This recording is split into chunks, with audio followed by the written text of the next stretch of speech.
Welcome back, guys, to another episode of Just Vanning It. Can we get some drum roll? How many years have you been on the road for? 2 years. 2 whole years, guys, at it. And how do you feel? Fantastic. I am so happy we made this decision to travel Australia, but we're going to go down a bit of memory lane now. So I'm going to play a few clips, and then we're going to see when we get back. We're going to chat about a few things, and then we're going to play some footage as we go along of our experience over the last 2 years, guys.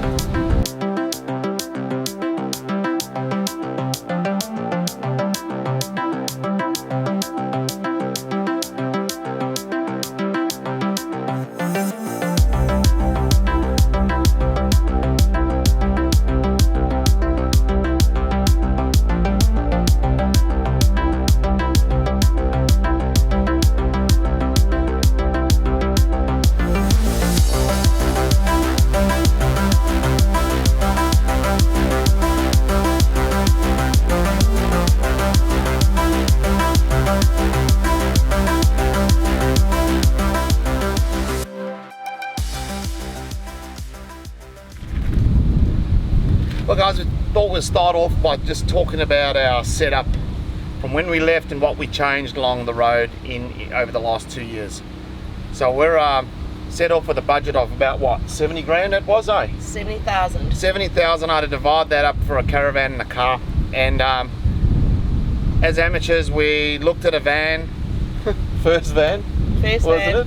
And It was a great deal. And it was well, we thought it was a great deal at the time.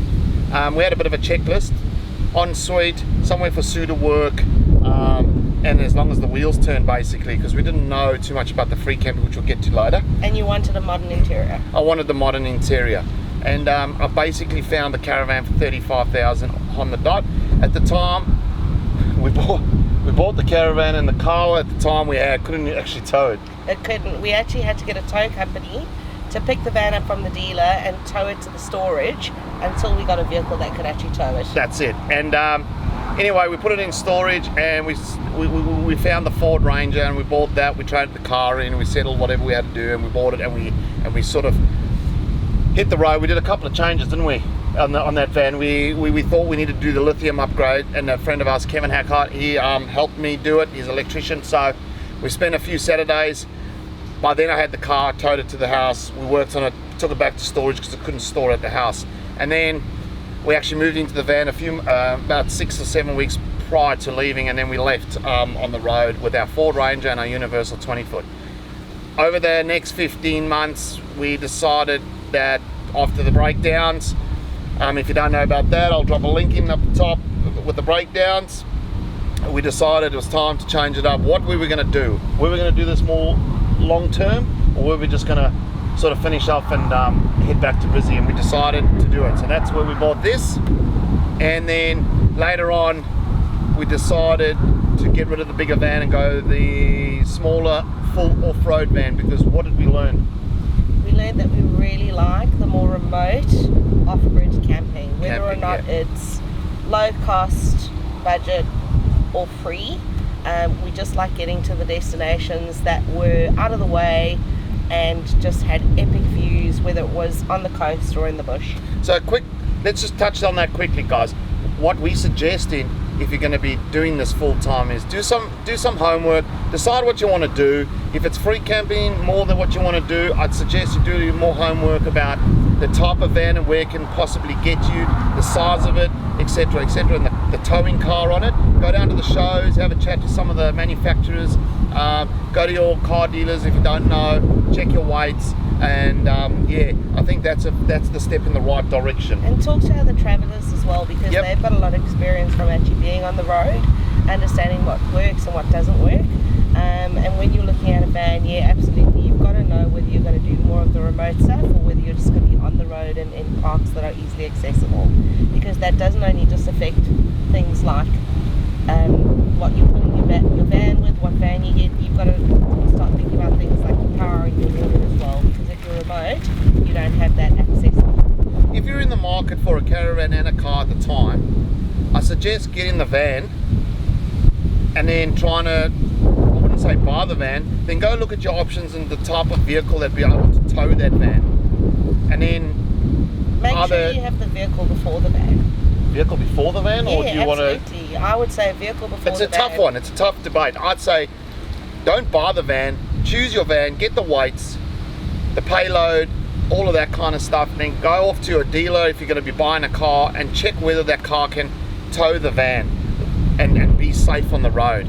Don't be going, spending all your budget on a van and you don't not too much for the car, because at the end of the day the car's got to pull the van, and that's where we kind of, the Ford Ranger was great, don't get me wrong, but it just, if I'd known a few little things That prior was to on the road. and then I think maybe I would have either bought a different car or done some mods to the car, which we had blown our budget, which was 70 grand, because the vehicle was 35 grand. And if we had already had the car, we would have bought a different van.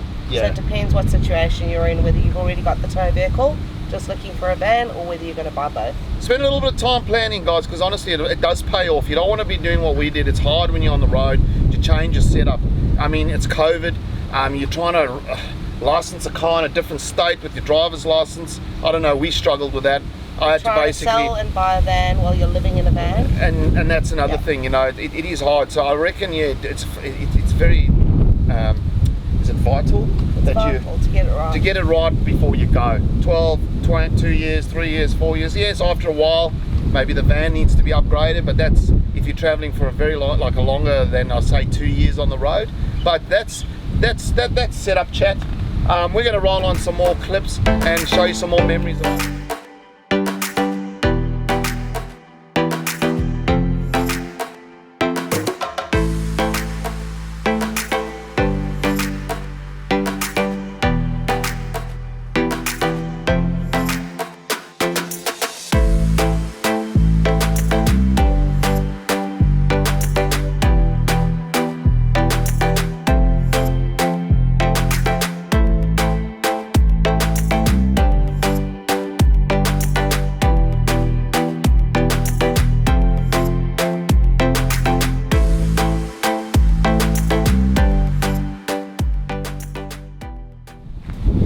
And next up is the lifestyle. The lifestyle. We're all parked on the side of a road, guys, so we do apologise for that. There's a bit of road noise, but anyway, wow, where do we even start, eh? Start at the beginning. So it probably took us about 3 months to settle in to living in a caravan and getting used to the idiosyncrasies of travel and living in a van. It was very different, because you're not going for a 4-week holiday or a 2-week holiday.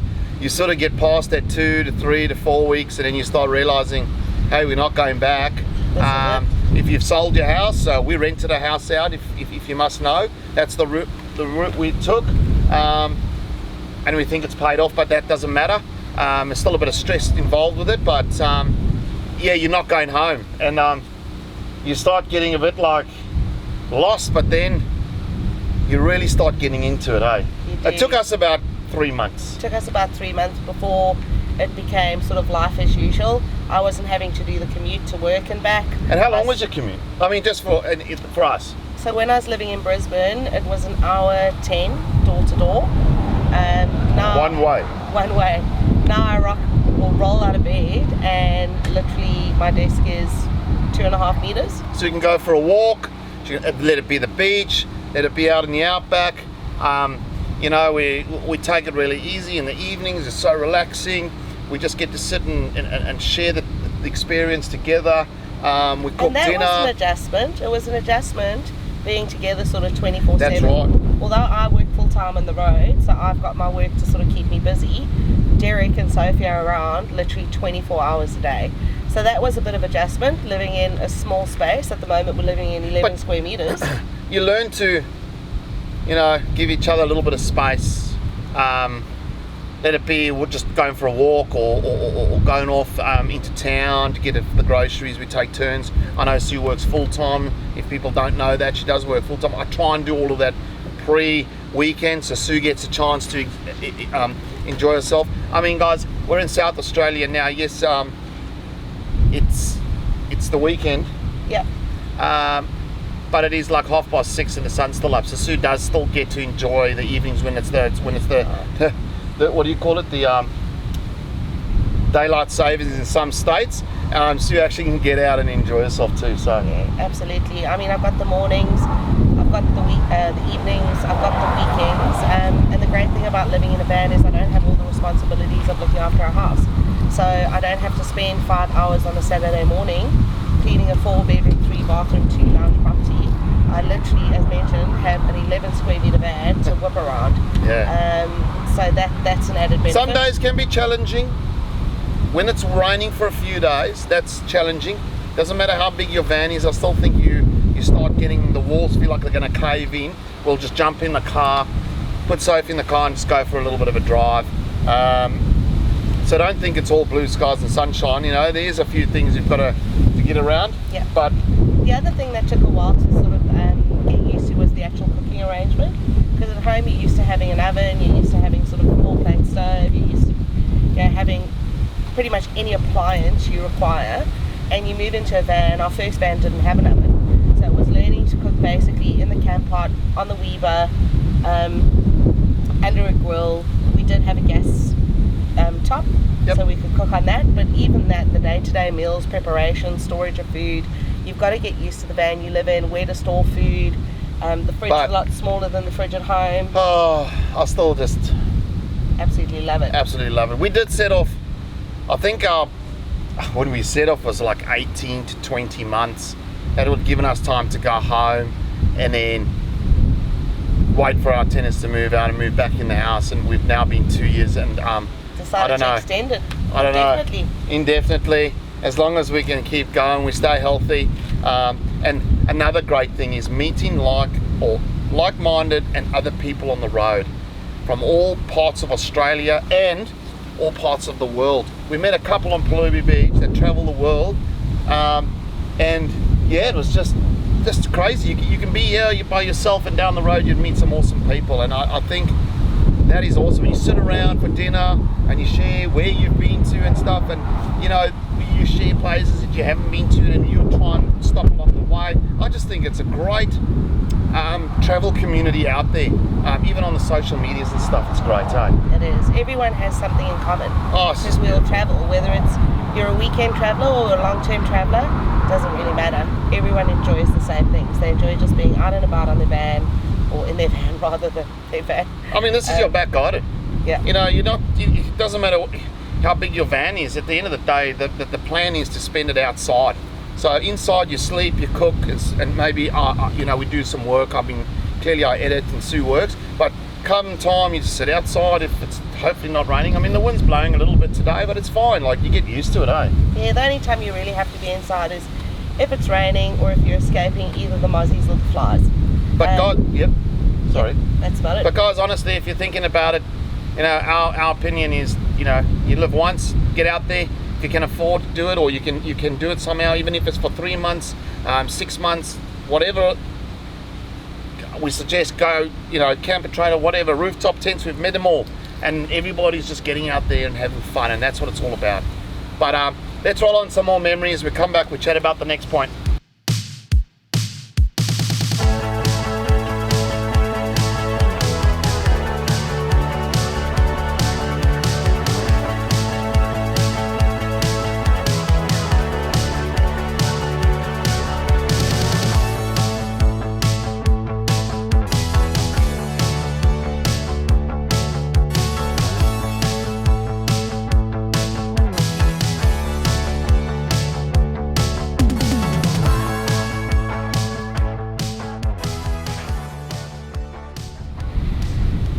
So overall, when you weigh up the benefits and the challenges of travelling, I'll start with saying that the benefits far outweigh the challenges. Definitely. But you do come across challenges on your or during your travels. We've already mentioned the weather. The weather can be really challenging. If you have a bad few days living in a caravan, it can be really challenging.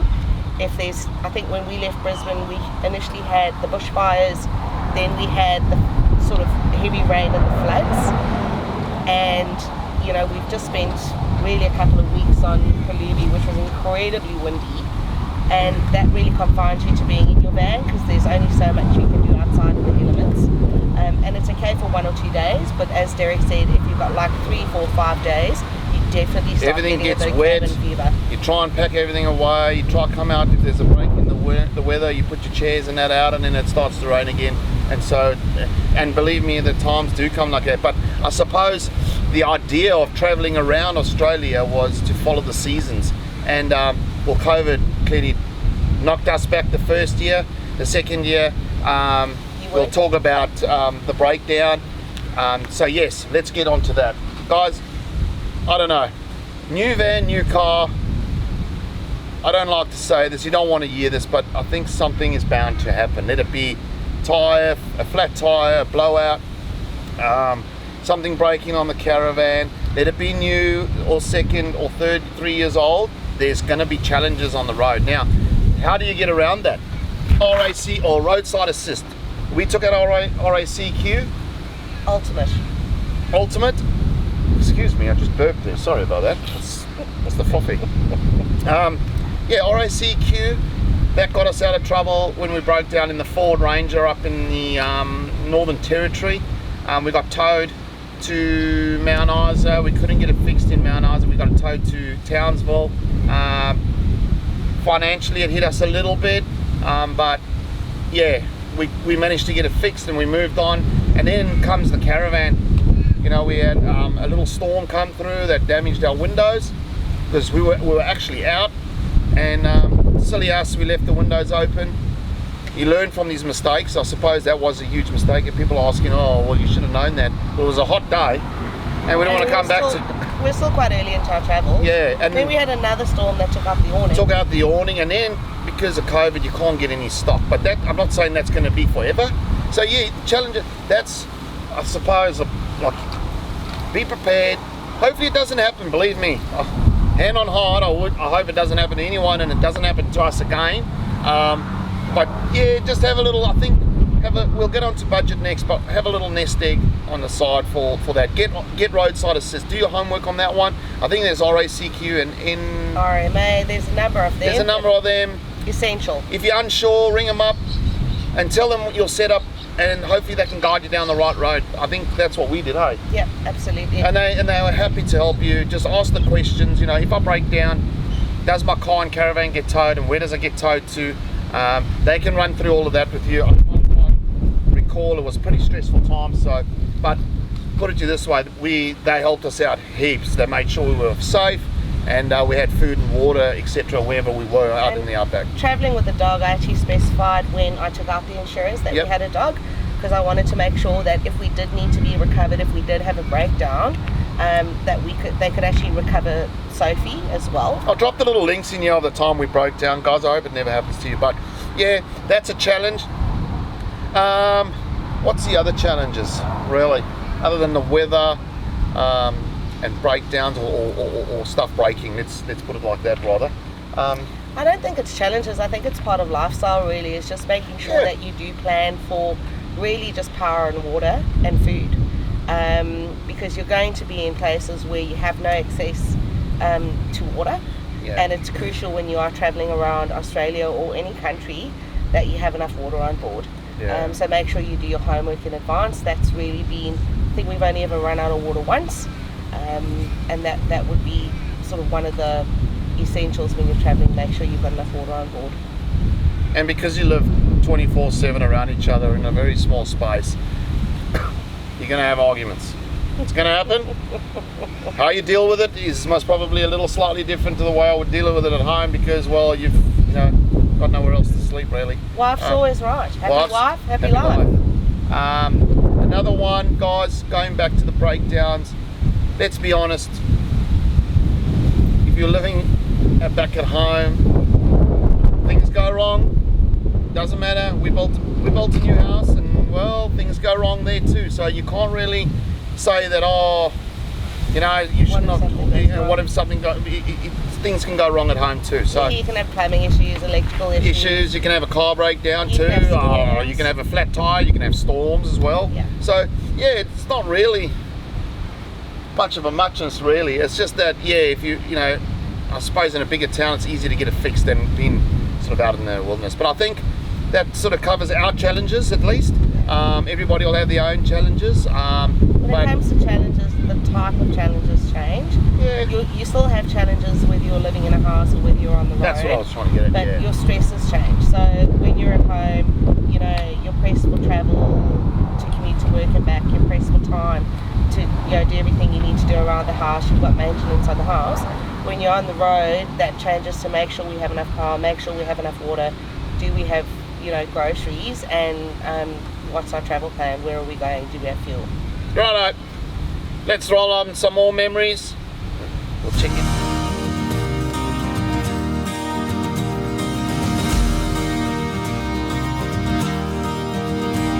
It was a morning in June when I heard that tune falling up to the beat of your heart. Like a white rain sails from a startled trail, our eyes met and then landed so well.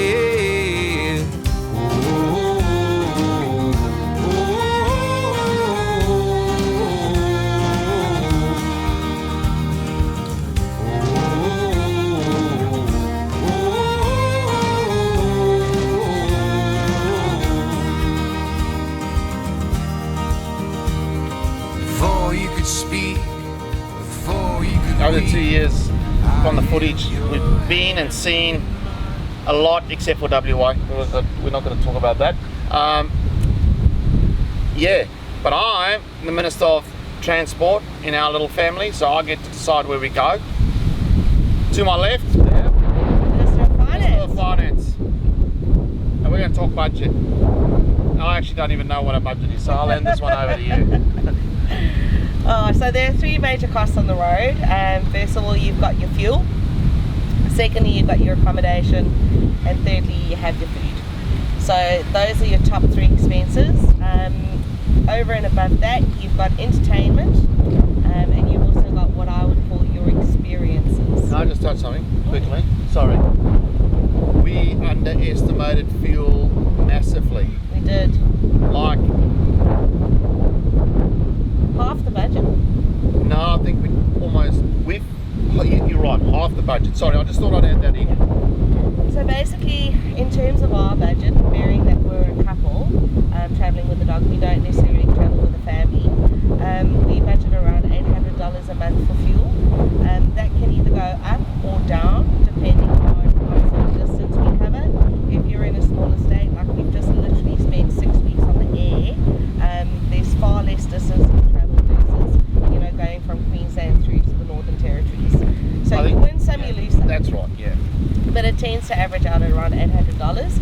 In terms of accommodation, again, it depends whether you enjoy being in a caravan park, if you're happy with a showground, if you're happy with a budget, or free camping, and whether or not you set up for it. I give us a budget of about $750 a month.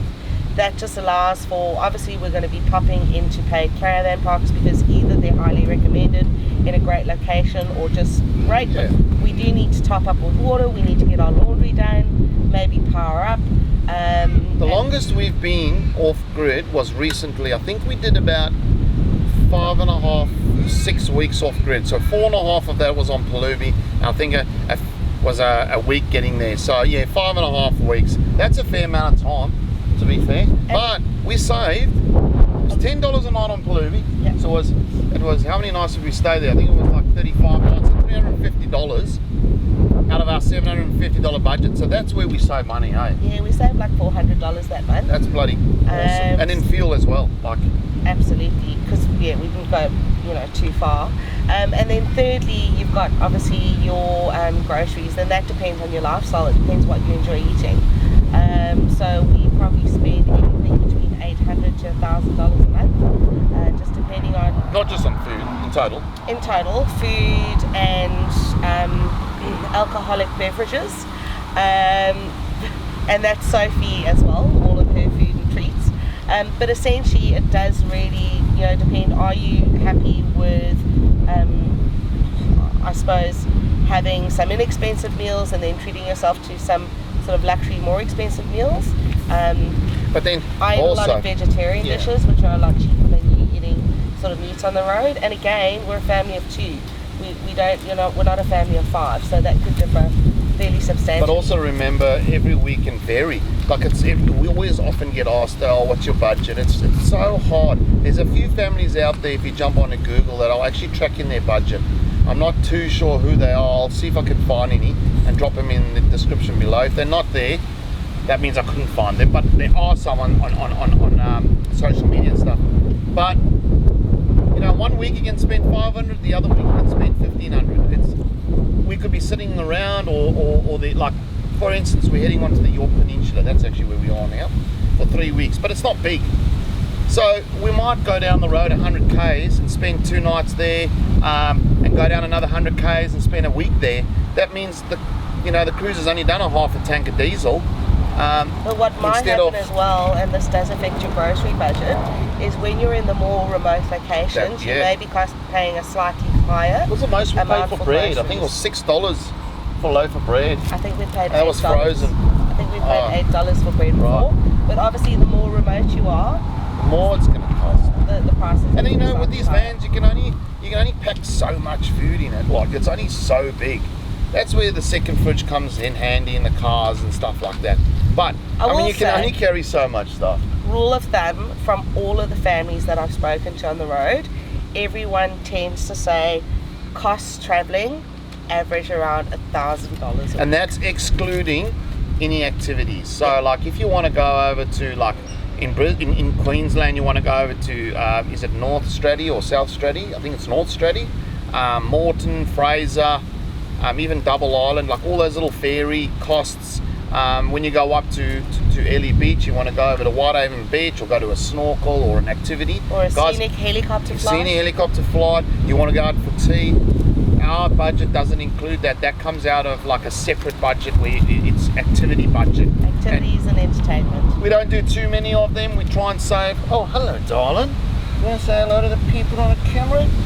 It's Sophie. She's knocking around a bit. I think she's getting hungry. She actually thinks you're on it. So yeah, the budget can all depend. Like, and that's another thing. I'll go back to like your setup and planning.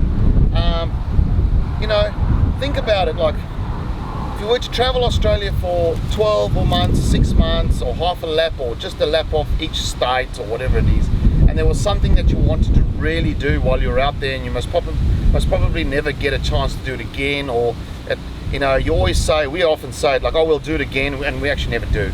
So put the money aside for it, look it up, it'll tell you how much it is, put a bit of extra money aside just in case on the day it might change price, but that's what I suggest you do. Yeah. Like, I know there's a couple of things we wanted to do in WA that we have put money aside for, which now we'll use for something else. That's a bucket list. It's the experiences you have on your bucket list that you just think, I'm going around Australia, I definitely want to do. Like, here's an example. Like, we don't eat oysters, right? Sue went on a little oyster tour in Coffin Bay, but you can go out on the boat and they take you out and you can eat fresh oysters. That's for some people, not. Then there's some people that booked the shark tours out of Lincoln, or a tuna tour. Fishing charter. Yeah, if it's not in our budget, we can't do it. So just think about those things. But anyway, we'll roll on some more memories.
Don't worry, darling. There's always a spare stool nearby, just in case Sophie takes This is how we roll. This is how we roll. Sophie's got this is it. So guys, as you can see over the clips, we've had an awesome 2 years, and I hope we can get to share and see some more beautiful places of Australia. What have we got? If we can't get to WA, what do you reckon? We've got Cape York still to do, we've got Arnhem Land still to do, we've got Tassie still to do, and I reckon a little bit more of New South Wales and Vic, but I'm not sure. But one thing about travelling is we may be planning that and we may do something completely Totally different. because that's what's happened in the last 2 years. But also one thing we did forget about the budget, you were saying, sorry, we missed this one. Quite important is to building your maintenance costs on your vehicle and your caravan. A good thing to do is if you're doing a 12-month lap, do your insurances, pay your car reg for the whole year. That's what many people do. If you can do that, you don't have the stress about that, like coming off or every 6 months. It's a big bill. Just try and pay it up front. Oh, sorry, excuse me. Pay it up front. And very importantly, depending on the distances you're travelling, make sure that you're saving for your maintenance on your vehicle. Safety first. Safety first. Like we've done 20,000 Ks in the cruiser. We serviced at 10,000, and it's 80,000 service in Townsville, and then we did a 90,000 service in Lincoln. And that was only 3 months apart. 3 months apart, guys. So yeah, when you're doing this big distance, and also try and service it either, I'd say just a little bit before. I don't know. A lot of people say that you are towing heavy vans and the oil and all that in the car. Just speak to your dealer and ask him what they recommend, I would say. And also make sure that you service your van, because a lot of people don't put that in. Yeah. And you've got to be servicing your van just to make sure that everything's sound. I can't remember what you call it when they do the wheels. The bearings. Brakes. Yeah. Fridge. Aircon. But yeah, guys, I hope you guys enjoyed our little chit chat of 2 years. Hope you guys took away some information and some advice for you guys. But we're going to carry on traveling, guys, and we're heading to the Yorke Peninsula now. So look out for these videos coming up on the Yorke Peninsula. We've got some awesome stuff planned. Maybe bumping into some more people that we met on Palubi. But yeah. Before you close off, just in terms of the reasons why we've decided to continue travelling. Yeah. The places you see, the experiences you have as a family, and most importantly, it's about the people you meet on the road as well. We have met some awesome friendships on the road, like from all over the country. But anyway, yeah, awesome. We done? We're done. Well, guys, if you're enjoying this content and you look forward to our future content, trying to get better, smash the subscribe button, please. Click the little like button and notification bell. That way you get notified when there's new videos being downloaded, which is normally every Sunday. But guys, until next week, myself, Sophie and Sue say thank you for the support. We'll see you next week.